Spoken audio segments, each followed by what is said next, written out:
자, 국민의힘 오늘 총선 결과 나왔고 당선자 다들 한자리에 모여서 현충원 참배했고 당선인 총회도 열어서 당 수습책을 논의했습니다. 결론은 실무형 비상대책위원회였는데요. 자, 이렇게 되니까 14년 동안 12번째 비대위가 될 것 같습니다. 그리고 올 여름에 조기 전당대회를 통해서 차기 대표를 뽑는 건데 이게 최선이었을 수밖에 없을까요? 어떻게 보십니까? 그렇죠. 사실은 제가 이 상황을 보면서 국민의힘이 얼마나 답답할까 이런 생각도 해봤습니다. 근데 이 길을 내주는 것은 사실 윤석열 대통령이 좀 내주면 좋겠다라는 생각이 들었어요. 다시 말씀드리면 사실 지금 이렇게 꽁꽁 묶이고 국민의힘이 운신의 폭이 좁아진 것은 사실 그 원인은 대통령실에 있다. 그러니까 대통령실에서 야당과 협치를 하는 데 있어서 길을 내줬더라면은 국민의힘이 이렇게 운신의 폭이 없어지지 않았을 텐데 지금 완전히 패배하고 나니까 위축된 상황이고요. 이 위축된 상황에서 어쩔 수 없이 선택한 것이 실무형 비상대책위원회다. 그리고 여름에 조기 전당대회다.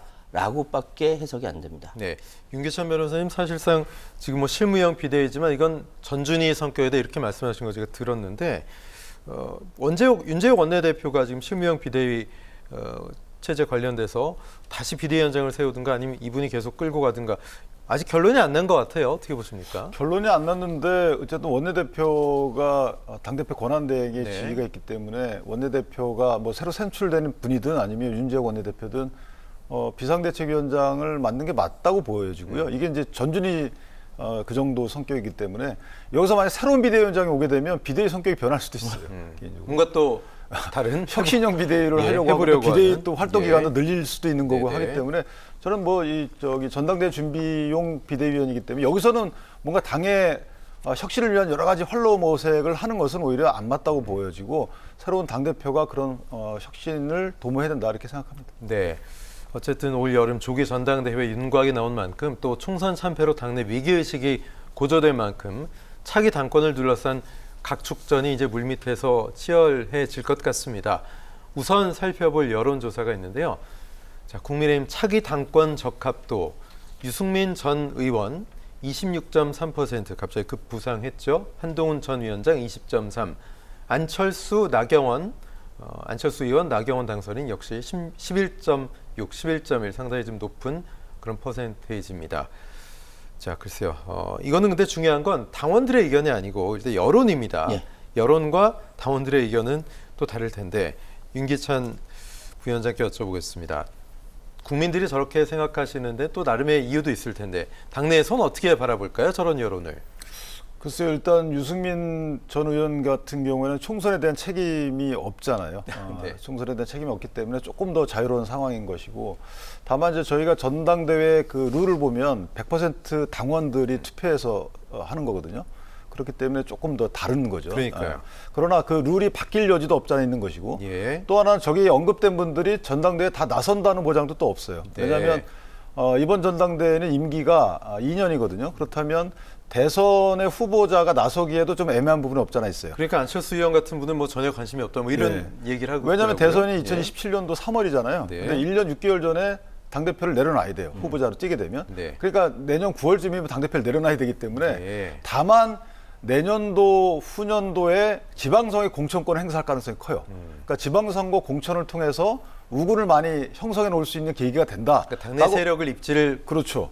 그런 든든히 분들은 한다. 나설 수 있는 네. 거고 또 다만 그런 생각 안 하고 이 2년짜리 당대표가 얼마나 갈지에 대한 의구심을 들고 2년짜리 당대표가 그만두게 되면 또 비상대책위원이 올 수 있거든요. 그런 비상대책위원장으로서의 역할을 하고 싶은 분은 비상대책위원장은 또 그 기한 제한이 없어요.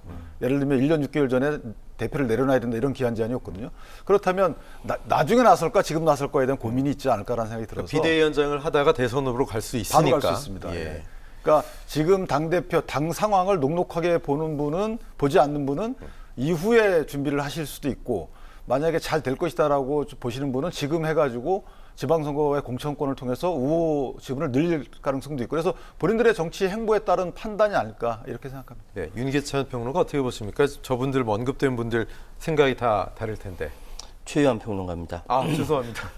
사실 제가 아까 대기실에서 예, 잠깐 예, 예. 윤 변호사에게 여쭤봤어요. 네네. 지금 여전히 이 당원 100%로 당대표를 선출하는 게 맞다라고 예전엔 70%였는데 그래서 저는 당신과 민심이 일치되는 것이 굉장히 중요하다는 생각이 드는데 당신과 민심이 괴리됐을 때 나타나는 그들만의 리그가 혹시나 완벽하게 한국 정치에서의 문제점을 일으키고 있지 않은가라는 걱정도 하고 있습니다. 그래서 사실 유승민 그 전 의원이 이렇게 바로 이렇게 그 두각을 나타낼 수 있는 것은 누가 봐도 유승민 의원 정도면은 합리적이고 중도적인 입장에서 당을 잘 이끌 것 같다라는 일반 국민의 여론이 있기 때문에 그런 것인데 이것이 맞다라고 한다면은 국민의힘에서는 이 부분에 대해서 좀 적극적으로 좀 생각해 볼 필요가 있지 않을까. 적어도 야당과 여당이 대화할 수 있는 여지는 있으니까요.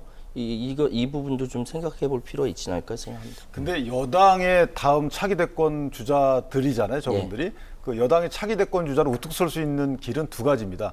대통령이 성공해서 여당의 국정과제 추진을 훌륭히 해가지고 국민적 지지율이 엄청 높아졌을 때 이때 하나하고 또 하나는 대통령 지지율이 완전히 나빠졌을 때 마지막 격에 그 여당 대표 측이 대권 주자가 대통령 각을 세웠을 때 차별화. 두 가지거든요. 그러니까 두 가지 중에 어디로 갈지는 이건 본인들의 예상과 본인들의 행보죠.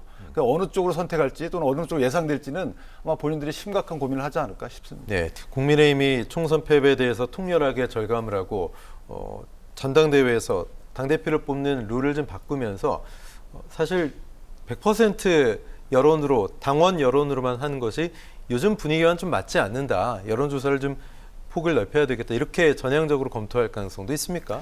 근데 그 일반 국회의원, 그러니까 선출직, 일반 국민들이 투표하는 선출직을 공천하는 단계에서는 100% 여론조사가 이론적 근거가 있어요. 그런데 당대표를 선출함에 있어서는 사실은 약간 이론적 근거가 보다 희박합니다.